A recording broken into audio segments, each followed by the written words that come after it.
there, savvy home buyers and sellers. This is Jeff O'Leary, the Village Guru, Mississauga real estate broker. And in today's episode, we're going to talk about property appraisals, more specifically, residential property appraisals. The market out there has been all over the place. We've had coronavirus, people are buying properties, selling properties, refinancing. So this is a good topic to talk about today because I'm being asked these questions a lot lately. Now, in this video, we're going to go over what an appraisal is, who generally does them, what they're good for, and finally, what you can expect as a homeowner or a buyer when a property is appraised. You're not going to want to miss this video. Let's go.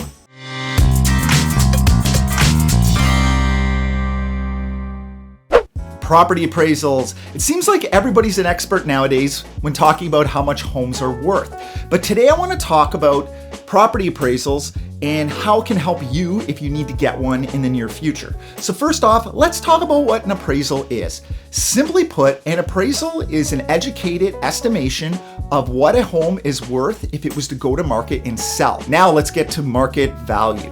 Now, first off, before I get into actually talking about property appraisals, let me just be clear. The only people who truly determine market value are home buyers, because at the end of the day, market value is determined by how much a buyer is willing to pay for a property.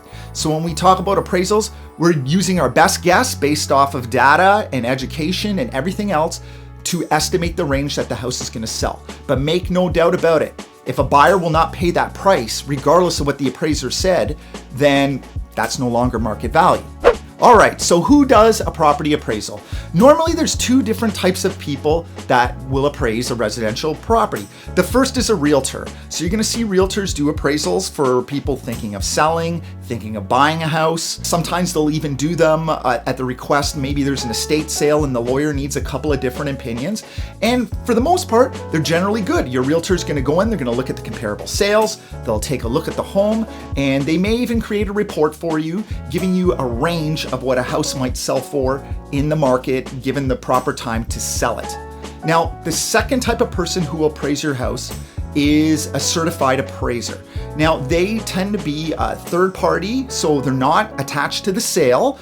They're usually hired by you and you pay them upfront to do the appraisal, and banks use them a lot for mortgage financing purposes. Now, the good thing about hiring an independent appraiser is that they're not attached to the sale. They're not afraid to tell you your house isn't worth as much as you think it is because they don't get paid based on you hiring them to sell their home. This is why you'll see financial institutions use them. Now, there are some pros and cons to both. So first off, the pro about a realtor is they're out there in the market. They're actually actively buying and selling homes. They're seeing micro trends that are occurring as the market moves. I mean, in our real estate market over the past 10 years, we've gone through spurts where homes are literally going up 1-2% a month. And sometimes it's hard when maybe an appraiser looks at a year's past data, but maybe the market's gone up 15% by then.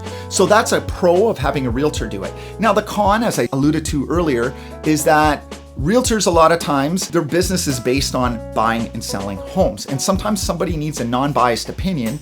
And in that case, you just got to make sure that there's a lot of data presented as to why someone gives you a price.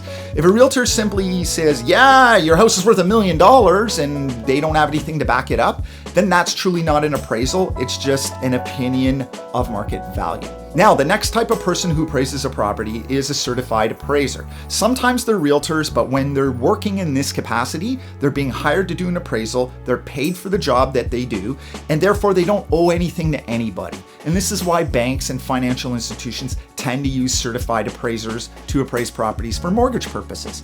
Another reason you may call in a certified appraiser is in the case of, say, a divorce where husband and wife are not agreeing on the price, and maybe there's some mistrust that one of them calls in a realtor and maybe there's some type of favoritism going on. So in that case, if you're in a case where you can't agree with a partner or someone else about the value of a property, it's probably best to call in an independent appraiser and pay them the fee to do the appraisal.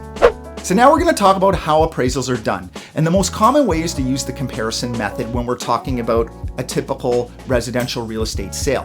So that means they're going to go out and they're going to find similar properties that have sold and make a comparison and come up with an estimated value of the home. Now, there are other ways of doing this, such as the replacement method, but for an area like Mississauga or Toronto, there's lots of comparable sales, and generally this is how everybody does it. Now, when an appraiser looks at a home, they're looking at some major points in order to come up with this comparison. So the first and most important is where the location of the property is, because the value in any home is in that location and land. That's the majority of the value.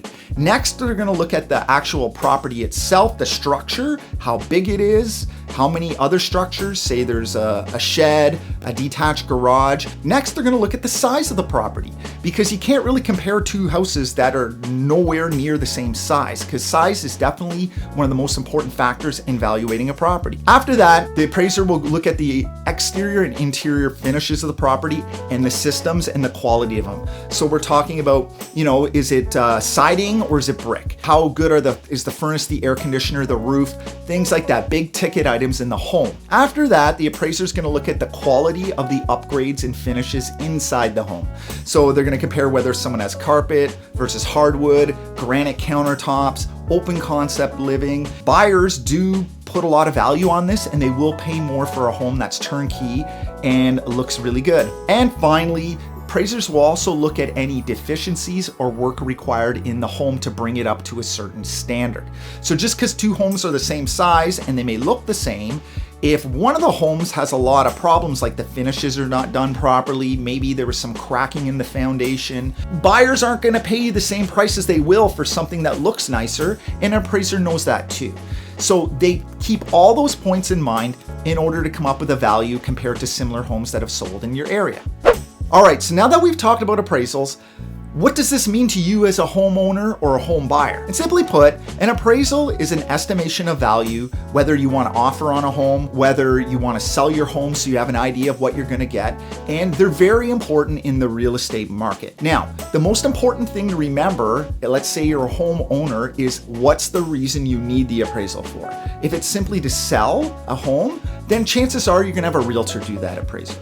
But again, if it's something like evaluation for a mortgage or possibly litigation, a divorce, or tax purposes, it may be better to have an independent third-party appraiser come in and do that for you. At the end of the day, appraisers may come up with different values, and it's just based on their experience in the market and what they see of the comparables out there. Ultimately, it's the buyer that's going to decide what the value of the home is, because it's what they're willing to pay for it. If you have any questions about home appraisals or you need a home appraisal, feel free to call or email me.